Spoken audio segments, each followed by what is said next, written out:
겸손과 기도. 찬미 예수님.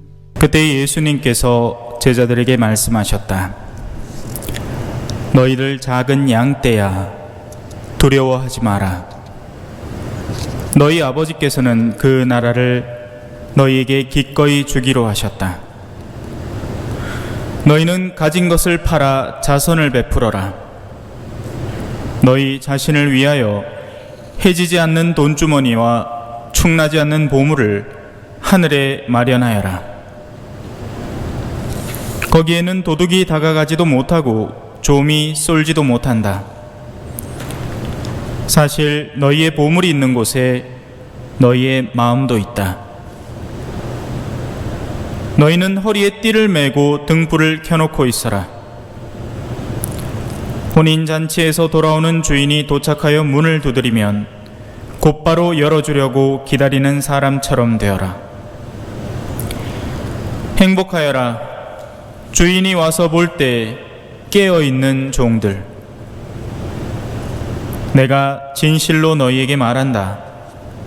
그 주인은 띠를 메고 그들을 식탁에 앉게 한 다음 그들 곁으로 가서 시중을 들 것이다. 주인이 밤중에 오든 새벽에 오든 종들의 그러한 모습을 보게 되면 그 종들은 행복하다. 이것을 명심하여라. 도둑이 몇 시에 올지 집주인이 알면 자기 집을 뚫고 들어오도록 내버려 두지 않을 것이다. 너희도 준비하고 있어라. 너희가 생각하지도 않은 때에 사람의 아들이 올 것이다. 베드로가 주님, 이 비유를 저희에게 말씀하시는 것입니까? 아니면 다른 모든 사람에게도 말씀하시는 것입니까? 하고 물었다. 그러자 주님께서 이르셨다. 주인이 자기 집 종들을 맡겨 제때에 정해진 양식을 내주게 할 충실하고 슬기로운 집사는 어떻게 하는 사람이겠느냐?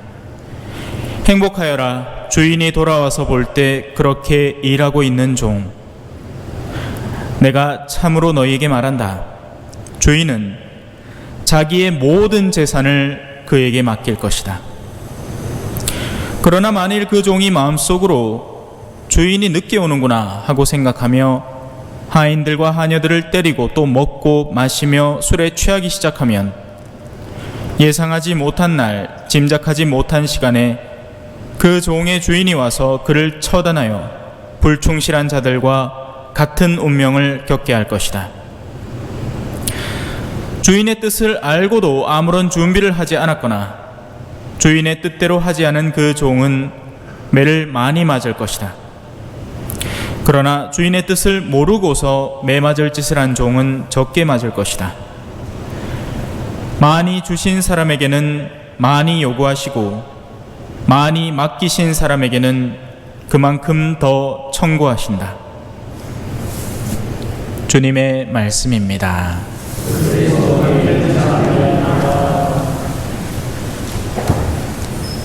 찬미 예수님. 한 주간 잘 보내셨어요?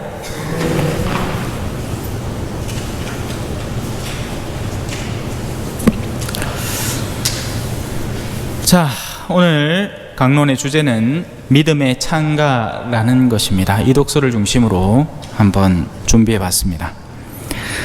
우리는 신앙생활을 합니다. 신앙이라는 단어 자체가 믿는다는 뜻이죠. 믿고 추앙한다는 뜻입니다. 믿을 신자와 우러를 앙자로 구성된 이 의미는 바로 하느님에 대한, 거룩한 창조주에 대한 우리의 믿음을 의미합니다. 하지만 솔직하게 이 믿는다는 의미를 진지하게 생각하는 신앙인은 별로 없습니다. 그래서 우리의 신앙생활을 너무나도 자주 종교 활동으로 바꾸어 버리게 됩니다. 신앙생활과 종교 활동은 완전히 다른 두 가지입니다. 왜 믿는지를 고민하지 않고 믿음을 실천하지 않는 생활, 하지만 종교적 색채를 그대로 가지고 있는 생활이 바로 종교 활동입니다. 그래서 종교적인 활동을 할 수는 있지만 신앙생활을 하지 않아도 되는 그런 삶이 사실 충만합니다. 많습니다. 그런 케이스들이. 예를 들어 볼게요. 미사를 옵니다. 미사에 갑니다. 그죠? 그러면 종교적 냄새가 물씬 풍깁니다. 세상 사람들에게 내 미사 간대. 네 신앙이 있는가 보다. 누가 봐도 종교적인 생활 색깔이 막 드러납니다. 그러나 이건 하나의 습관이 된 생활 패턴일 뿐, 내가 왜 성당에 오는지 그 의미를 진지하게 성찰하거나 그것을 추구하는 경우는 별로 없습니다. 그래서 내가 성당에 오게 만드는 사실상의 이유들이 있습니다. 뭐라도 있겠죠. 뭐 아내가 닥달을 한다든지 그죠? 어릴 때는 부모가 닥달을 하고, 그죠? 아니면 성당에 와서 같이 노는 친구들이 있다든지, 뭐 아니면 성당에 숨가놓은 뭐 꿀단지가 있다든지, 뭐 하여튼 여러 가지 이유가 있을 거예요. 여러분들도 다 저마다 다 이유가 있을 겁니다. 예, 성당에 와서 무슨 이유가 있어도 있어요. 그런데 그 여러 가지 이유 가운데 진정한 신앙이라는 목적의 이유가 아닌 다른 목적의 이유가 사라지고 나는 때가 있습니다. 사라질 때가 있어요. 예를 들어서 친교 때문에 왔는데 그 친교가 파괴됐어. 대모님 때문에 왔는데 대모님하고 싸워가 삐졌어. 신부님 때문에 왔는데 신부님이 어느 날 못생기 보이고 기분 나빠. 막 이러면 어떻게 되겠어요? 그날부터 성당 안 나옵니다. 나올 이유가 없어졌으니까요. 성당 안에서의 친교, 인간관계, 재미난 활동, 여러 가지 현실적 도움과 같은 것들이 메마르고 나면 성당의 발길을 끊는 것은 너무나 당연한 일입니다. 위에서 물길을 막으면 아래에 물이 더 이상 안 내려오는 건 너무나 당연한 일이죠. 기후위기가 닥쳐오면 비가 안 내리는 건 너무나 당연한 일입니다. 젊은 시절 그렇게도 열정적으로 교리교사를 하던 여러분들의 자녀들 중에 적지 않은 이들이죠. 헌데 다른 곳으로 이사를 가고 이제 교리교사 직분을 내려놓고 나면 적지 않은 이들이 냉담 상태에 빠져듭니다. 그 이유가 바로 거기에 있는 겁니다. 성당에 갈 이유가 없어진 거예요. 성당에 갈 이유는 여전히 사실은 많은데, 신앙적으로는 많은데 그 신앙이라는 것이 없었기 때문에 이제 바뀐 환경 속에서 성당에 갈 이유가 없어진 겁니다. 가서 뭐 친구가 있나, 뭐 나를 알아주는 사람이 있나, 그걸 무릅쓰고 거기 나가야 될 이유가 별로 없는 겁니다. 예, 이 좋은 세상에서, 그죠? 놀 게 셌는데 주말마다 할 게 천지빛깔인데, 그죠? 자, 다시 본래 주제로 돌아와 봅시다. 우리는 이 신앙이라는 것을 올바로 회복을 해야 됩니다. 신앙이 핵심이에요. 그래서 그 신앙의 본질을 이해하고 신앙생활을 해야지 종교 활동을 해서는 안 되는 겁니다. 이 신앙이라는 것, 그것은 사실상 우리의 영적 본성에서 나오는 겁니다. 인간은 왜 종교적 존재라고 하죠? 인간은 가장 근간에서 초월성을 향해서 점프하려는 욕구를 갖고 있는 거예요. 그래서 세상 그 어떤 것도 만족감을 사실 못 줍니다. 소위 말하는 권력 다툼에 끼어들어서 정치적 활동을 하려는 사람들은 어떻게 보면 중독 상태에 빠져 있는 거예요. 세상의 권력이 자기에게 주는 그 쾌락에 젖어서 더 큰 쾌락을 찾고 있는 거죠. 마약하는 사람들이 비슷합니다. 그 일시적인 최초의 쾌락감을 놓지 못해서 끊임없이 더 하다가 이제 허용 범위를 넘는 거예요. 마약이라는 게 그런 겁니다. 처음에 할 때 100%의 쾌감을 줬다면 두 번째 할 때는 90%, 80%, 70%, 그럼 어떻게 되겠어요? 양을 늘려야 되는 겁니다. 근데 그렇게 늘릴수록 자기의 그 허용 범위는 더욱더 줄어들게 되고 나중에는 피폐해지게 되는 거죠. 더 강한 마약을 찾게 되는 겁니다. 우리의 영혼 속에는 원초적인 본능 가운데 초월성을 추구하는 내면의 마음이 있는 겁니다. 이 유한한 세계의 만족을 못하는 거죠. 우리에게는 영원을 추구하는 내면의 깊은 열망이 숨어 있는 겁니다. 그걸 명확하게 규정해내지 못하고 뭐라고 밝혀내지를 못해서 설명을 못할 뿐.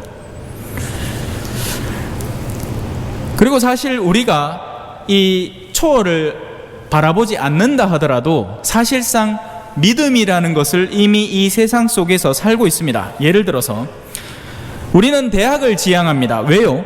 그 대학이 우리에게 보다 더 나은 삶의 환경을 보장해 줄 것이라는 막연한 믿음이 저변에 깔려 있는 거죠.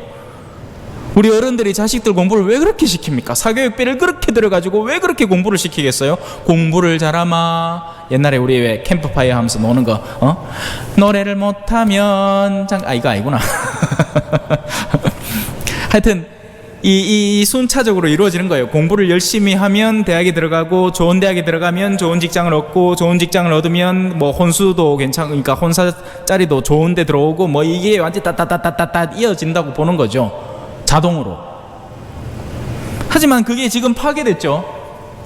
옛날에는 대학을 가고 싶어도 못 가는 사람들이 허다했습니다. 갈 능력도 되고 머리도 좋은데 집에 형제간에 한 8, 7 되는데 돈 다들 밑에 아들이 벌어갖고 첫째가 외아든동 성공해가 대기업에 집어넣으려고 난리를 치는 통에 나머지 아들은 전신만신 뭐 어디 가갖고 이런 나이부터 나가갖고 직업 전선에 뛰어드느라 공부할 여력도 없는, 그래 늙음하게 어른들이 막 공부하고 그랬어. 그 한이 맺혀갖고 공부하고 싶어가 안달인 거예요. 근데 공부를 할 수 있는 여건 자체가 조성이 안 돼서, 그래서 대학에 들어간 사람이 우러러 보였습니다. 와. 근데 지금은 어때요? 대학이 난리가 났습니다. 발등에 불 떨어졌어요. 사람이 없어요. 대학에 들어올 애들이 없어요. 특히나 지방대는 실질적으로 소멸되어 가고 있습니다. 저 옆불대기에 경북과학대학 있잖아요. 저희 부모님 댁이 그 근처에 있는데 한때는 그 원룸이 미어 터졌습니다. 그래가 막 건물 짓고 막 난리 났었어요. 근데 그 뒤로부터 팍싹 망해갖고 막 어떤 집에 가면 썩어 문드러져 가고 있고, 빈 집에 원룸은 원룸대로 망해갖고 딴 걸로 바꿔 쓰고 있고. 무슨 말이에요? 대학이라는 믿음이 파괴돼 버린 거죠. 믿었던 겁니다. 이 대학이라는 시스템 안에 어떻게 잘 굴러 들어가가지고 거기 속하면 성공하리라, 그러면 장차 편안한 삶이 오리라. 하지만 세상은 그렇게 녹록지 않은 거죠. 움직이는 겁니다. 세상은 변화하는 거예요. 그래서 그 세상을 읽어내는 해안이 필요한 겁니다. 지혜가 필요하죠.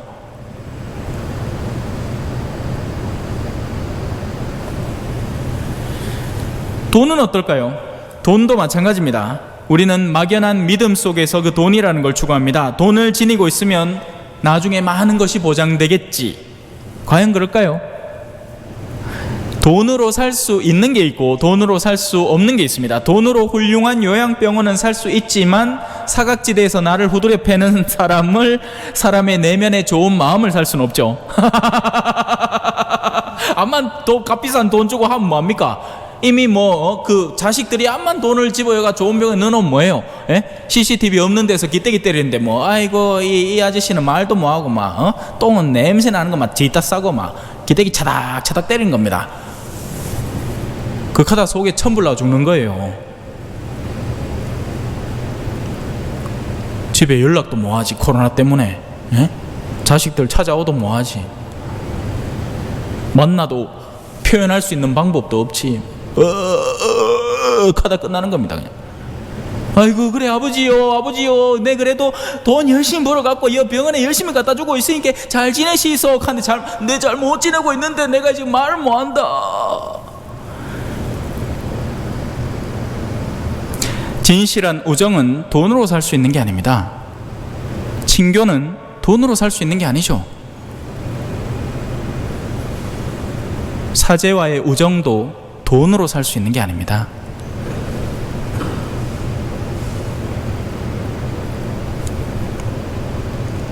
봉사의 자리도 돈으로 살 수 있는 게 아니에요.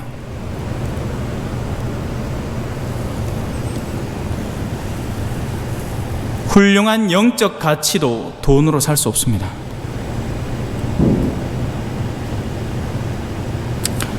예를 들어서 성경 안에는 시몬이라는 사람이 사도들이 하는 어떤 거룩한 업적들을 보고 그걸 돈으로 사고 싶어 했었어요. 그게 세상 사람들의 황당한 생각이에요. 돈을 한금 쥐어주면 이 사람의 능력이 내 것이겠거니 생각한 겁니다. 그게 세속 사람들의 정신입니다. 뭐든지 살 수 있을 거라고 하는 착각. 제가 이 여러 나라를 돌아다니면서 저 동남아 쪽도 가봤거든요. 거기에는 확실히 삶이 편안해 보여요. 왜? 같은 값으로 여기에서는 뭐 투룸이나 겨우 구할까? 그 돈으로 주택에 살면서 가사 도우미를 구할 수 있으니까. 근데 그러면 삶이 편할 것 같아요? 아니에요. 왜? 이 가사 도우미가 언제 집을 훅 털어서 도망가 버릴지 모르기 때문에 감시를 해야 되는 겁니다. 세상에 편안하기만 한 생활은 없어요. 네. 돈은 그걸 보장해 주지 못하는 겁니다. 하루 성실하게 살고 밤에 편안하게 잠자는 게 최고예요. 짱이에요. 네. 이처럼 우리는 이 믿음이라는 시스템 속에 이미 살고 있습니다. 믿음이 있어야 우리가 서로 믿고 사는 거죠. 지금 여러분들 참여하시는 분들은 외국인 노동자들을 많이 쓸 거 아닙니까? 그저 돈을 준다고 하는 게 아니라 서로 간에 신뢰 안에서 그 일을 하고 있는 겁니다. 물론 요즘은 돈이 신뢰가 되죠. 그래서 어느 날 보면 없어, 도망가고. 왜? 딴 데서 돈 더 많이 준다 해보면 그걸로 당연히 가지요. 근데 이제 그 사람들도 알긴 아는 거죠. 어떤 주인을 만나야 된다는 것 정도는 아는 겁니다. 어떤 사람은 돈만 많이 주긴 주는데 그 다음부터 막 임금 연체를 하고 그런 소문이 벌써 나 있으면 자기들 커뮤니티 안에서 그게 다 벌써 돌고 도는 겁니다. 그렇게 우리는 믿음 안에서 살면서 사기를 당하기도 하고 뒤통수를 얻어맞기도 하는 거죠. 믿음이라는 것은 없으면 안 되는 것인데 세상 사람들은 진정한 믿음이라는 것에 가까이 다가서기 힘든 겁니다. 그래서 믿음에는 올바른 대상이 필요합니다. 어떤 누구를 믿을 것인가, 그리고 누가 절대 나를 배반하지 않을 것인가, 그리고 나아가서 이 믿음이라는 것은 실제 그 믿음이 존재하는지 아닌지에 대해서 시험이 필요한 거죠.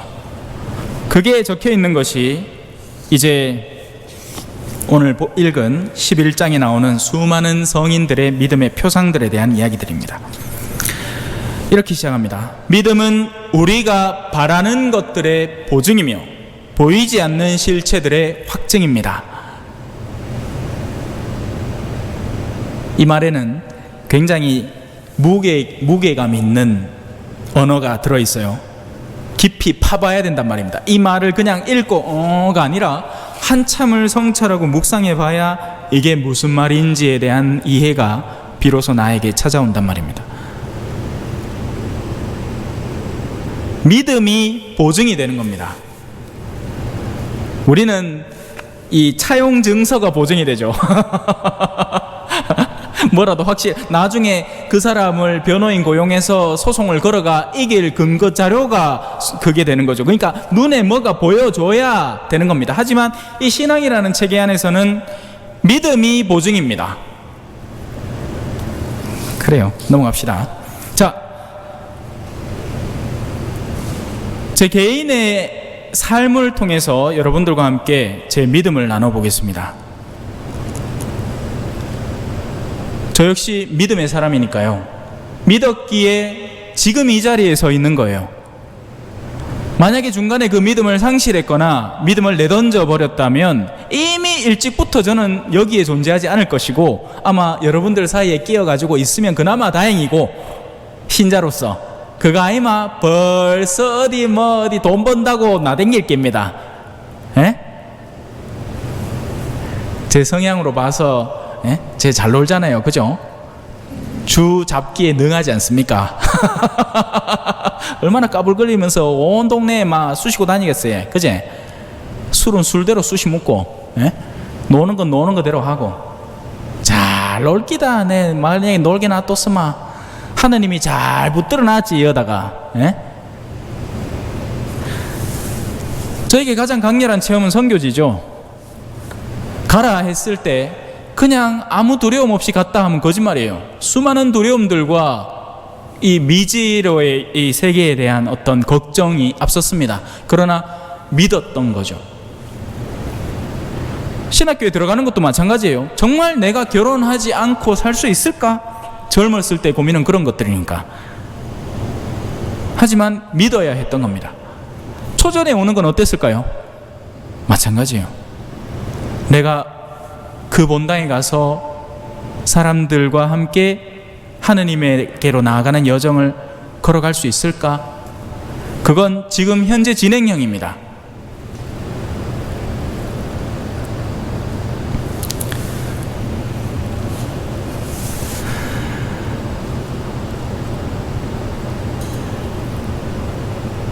하지만 제가 이 믿음을 확고히 지니고 있는 동안 그것 자체가 하느님으로부터 오는 보증이 되어서 하느님께서는 이 믿음에 응답해 주실 것을 저는 알고 있습니다. 비록 물고기 2마리하고 빵 5개밖에 안 되겠지만 그것만이라도 예수님께서 들고 축복을 하시면 수많은 이들을 먹일 수 있는 것으로 바뀔 수 있겠죠.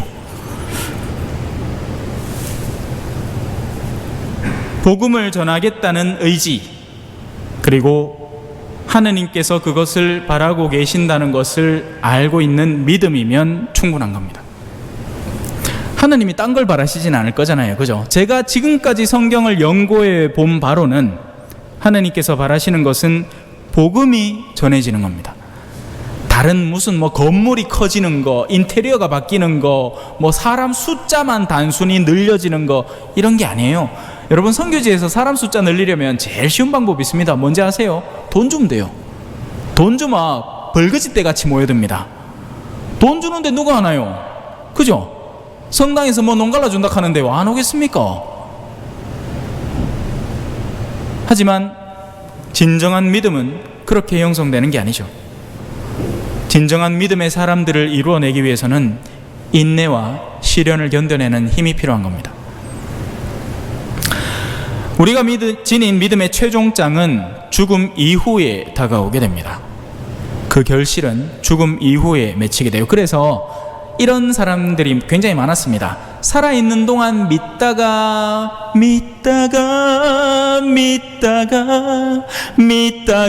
나 죽을 때 죽어붙는 기라. 믿기만 하고 결실도 별로 없이 죽은 거예요. 그게 누굽니까? 순교자들이잖아요. 믿습니까? 안 믿는다 하면 네 살리주고 네 양반주기 복귀해주고 네가 잃었던 재산 2배로 줄게. 안 믿는다고만 해라. 믿을래? 믿습니다.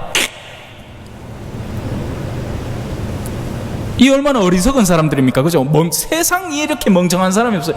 안 믿는다고만 하면 세상에서 부귀영화를 누릴 수 있는데 믿겠다고 고집 피우다가 다 죽었는 기라.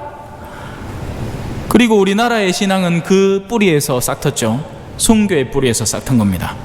멍청한 사람들 모임이에요. 우리는 그걸 알고 있어야 돼요. 똑똑한 사람들이 모인 곳이 아니라고요. 세상적으로. 그러나 우리가 신앙인인 근본적인 이유는 바로 예수 그리스도의 부활을 믿기 때문이죠. 죽어도 죽지 않는, 밟아도 뿌리 뻗는 잔디풀처럼 시들어도 다시 피는 무궁화처럼. 이 군가잖아요, 군가. 어르신들 다 알지요? 예? 우리는 영원히 살아남아서 우리의 믿음이 응답받는 과정을 지켜보게 될 것입니다. 내가 비록 씨만 뿌리고 왔지만 그 씨의 결실이 어떻게 되어서 훗날 천국에서 별처럼 다시 만날 때 우리는 진짜 기쁨을 누리게 되겠죠. 그래서 우리는 현세적인 것을 기꺼이 내어놓고 소비함으로써 영원한 나라에 속한 것을 얻어내야 하는 겁니다. 거기에 비밀이 숨어 있는 거죠. 세상 사람들은 영원이라는 것이 존재하지 않기 때문에 어떻게든지 지상의 것들을 내 주머니 안에 끌어안고 가야 됩니다. 하지만 영원을 지고 있는 사람은 소탈하게 자신이 가진 것을 기꺼이 내어놓을 수 있게 되죠. 이것이 우리의 믿음의 구체적인 실천의 형태이고 완성이 되는 겁니다. 자신의 생명을 아낌없이 내어주는 삶, 자신의 이기성을 추구하지 않는 삶이 믿음의 완성형인 거죠. 지상생활에서. 그저께 제 식간에서 일하던 자매님의 작별 인사를 전화상으로 전해 들었어요. 어디서 그런 힘이 나셨는지 모르겠어요. 제가 평소에 찾아가면 이제 입이 말라가지고 입도 제대로 못 띄고 그러셨거든요. 아프십니다. 굉장히. 그래서 중간중간에 자주 찾아뵀어요. 그동안 저를 돌보아 주셨으니 저도 돌보아야 될 거 아닙니까? 그래야 쌤쌤이 맞지, 그죠? 근데 그렇게 지금까지 집안에서 우에 버텨 오시다가 이제 병원으로 가신다는 인사를 들었어요. 근데 그분이나 저는 아는 겁니다. 예. 어디에서 어떻게 만나게 될지. 그래서 한편으로는 작별 인사지만 한편으로는 믿음의 표현인 거죠. 과연 우리는 우리의 생의 마지막 즈음에서 그런 믿음의 내면을 가질 수 있을까요? 우리는 분명히 다시 만날 것이고 그때에는 그 어떤 아픔도 순환도 고통도 없이 기쁨으로 마주하게 되겠죠. 그래서 우리는 오늘 복음에서 말하는 것처럼 깨어서 주인을 기다려야 되는 겁니다. 잠들어 있으면 안 돼요. 그저 눈 감고 잔다고 자는 게 아니라 정신이 세속화되어 세상의 것들을 추구하고 세상의 만족감만 얻는데 혈안이 되어 있는 이들을 잠들어 있다고 하는 겁니다. 아멘. 찬미 예수님, 겸손과 기도.